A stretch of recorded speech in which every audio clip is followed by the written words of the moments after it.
Hace un tiempo pintamos esta Hilux completa y ahora tuvo que volver porque tuvo un toquecito de atrás. Lo que hicimos en este caso fue una reparación express.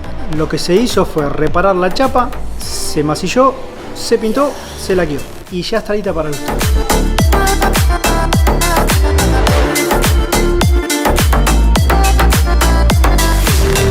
¿Tenés para hacer un pequeño arreglo y querés que sea rápido? Contactame.